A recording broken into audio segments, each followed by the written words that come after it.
Hi there, welcome back to American Lingo Academy. I'm Luna, and today we're going to learn 10 super useful English expressions that native speakers use all the time in everyday conversation.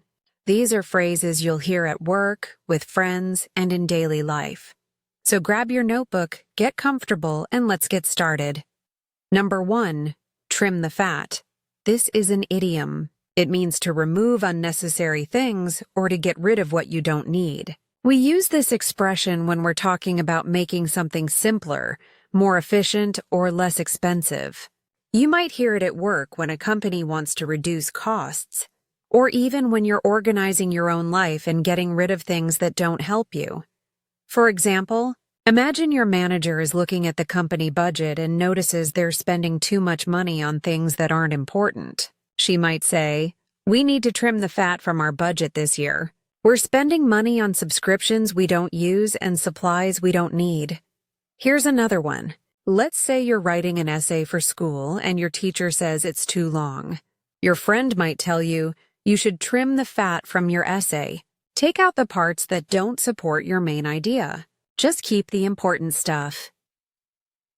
Number 2, cleanse the palate. This is a phrase that comes from food and eating.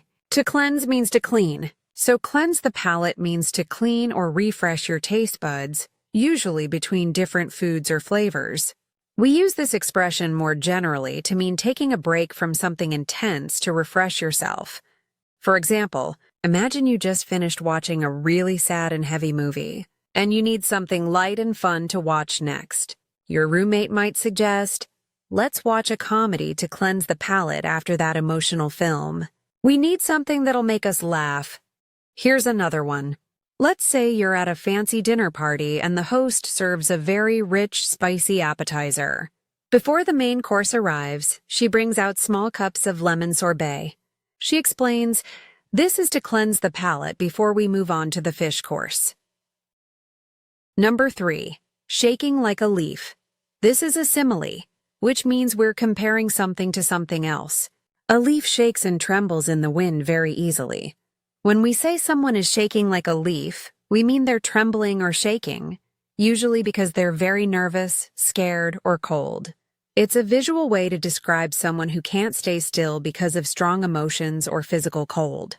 For example, imagine your friend has to give a big presentation in front of 100 people at work, and she's never done public speaking before. After the presentation, she tells you, "I was so nervous up there. I was shaking like a leaf the whole time. I thought everyone could see how scared I was." Here's another one. Let's say you and your brother decide to watch a scary horror movie late at night. After it ends, your brother is sitting on the couch with a blanket wrapped around him, clearly terrified. You laugh and say, "Look at you, you're shaking like a leaf." That movie really got to you, didn't it? Number 4, turn over a new leaf. This is an idiom. It means to make a fresh start, to change your behavior for the better, or to begin acting in a more positive way. Imagine turning the page in a book to start a new chapter. That's the feeling of this expression. When someone turns over a new leaf, they're deciding to leave bad habits or old behaviors behind and start fresh with a better approach to life. For example, imagine your coworker used to always show up late to work and never finished his projects on time. But recently, you notice he's been arriving early and completing everything ahead of schedule. During lunch, he explains, "I realized I wasn't being professional, so I decided to turn over a new leaf." Here's another one. Let's say your friend has been eating junk food and not exercising for years. After a visit to the doctor, she joins a gym and starts cooking healthy meals. When you visit her, she says, "I'm turning over a new leaf. No more fast food. I want to feel better and take care of myself." Number 5, how do you say that? It's a very simple and useful question that we ask when we want to know the correct way to pronounce a word or express an idea. Language learners use this all the time, but native speakers also use it when they encounter unfamiliar words, foreign terms, or complicated names. It shows you want to learn and get it right. For example, imagine you're at a Vietnamese restaurant with your American friend. There's a dish called pho, but your friend isn't sure how to pronounce it correctly. He points at the menu and asks the waiter, "I'd like to try this soup, but how do you say that? Is it pho or pho?" The waiter smiles and says it's pronounced pho. Here's another one. Let's say you're in English class and your teacher introduces a new vocabulary word, entrepreneur. You're not sure how to pronounce it. You raise your hand and ask, "Excuse me, teacher, how do you say that word? I want to make sure I'm saying it correctly." Number 6. Thank you for coming in on your day off. We use it to show appreciation when someone comes to work or helps out when they're not scheduled to work. A day off is a day when you don't have to work. So when someone gives up their free time to help the team or handle something important, we thank them with this phrase. It's polite and shows you recognize their sacrifice. For example, imagine there's an emergency at your office on Saturday, and you normally don't work weekends. Your manager calls and asks if you can come in to help. When you arrive, your manager says, "Thank you for coming in on your day off. I really appreciate your help. We couldn't handle this without you." Here's another one. Let's say you work at a restaurant, and one of your coworkers calls in sick on a busy Friday night. The manager calls you even though Friday is your day off, and you agree to cover the shift. When you arrive, the manager says, "Thank you for coming in on your day off. You're really saving us tonight." Number 7. I told you earlier. We use it when we want to remind someone that we already gave them information before, but they either forgot or weren't paying attention. Sometimes it can sound a little frustrated or impatient, but it can also be said neutrally, just to jog someone's memory. The key word is earlier, which means at a previous time during the same day or conversation. For example, imagine you're working on a group project with your classmate, and in the morning you explained that the presentation is due on Wednesday. Later that afternoon, your classmate asks you, "So when is this project due again?" You reply, "I told you earlier. It's due Wednesday." Here's another one. Let's say you're planning a weekend trip with your family, and during breakfast you mentioned that everyone needs to be ready by 8 in the morning. Later, your brother asks, "What time are we leaving?" Your mom responds, "I told you earlier at breakfast. We're leaving at 8, so hurry up." Number 8, cut me some slack. This is an idiom. It means to give someone a break, to be less critical, or to not judge someone so harshly.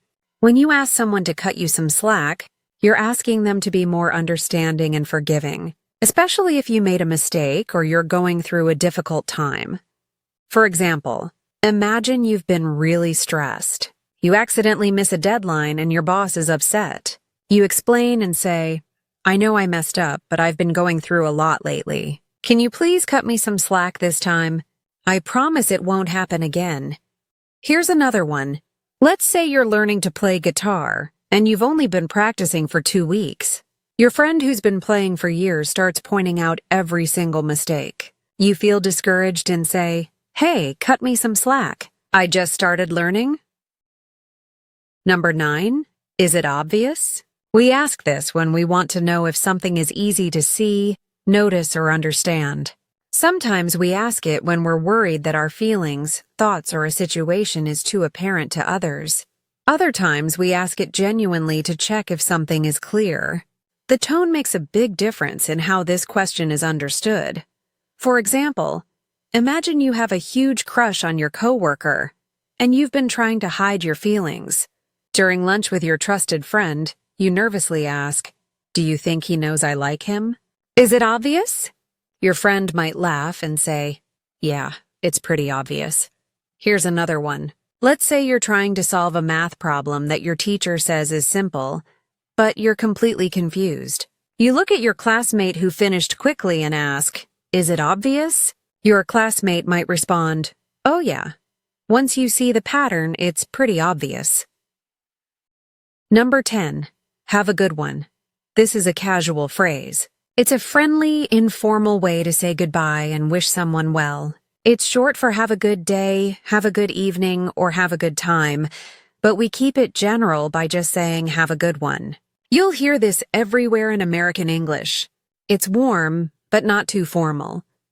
For example, imagine you're checking out at a grocery store, and the cashier finishes scanning your items. As you pick up your bags to leave, the cashier smiles and says, "Thank you for shopping with us. Have a good one."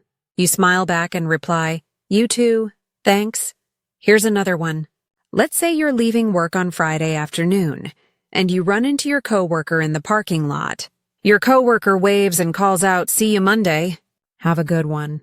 You wave back and say, "Thanks, you too. Enjoy your weekend." And that's it for today's lesson.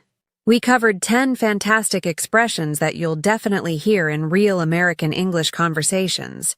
Remember, we upload new videos every single day, so subscribe and turn on notifications. Thank you so much for watching, and I'll see you in the next video. Have a good one.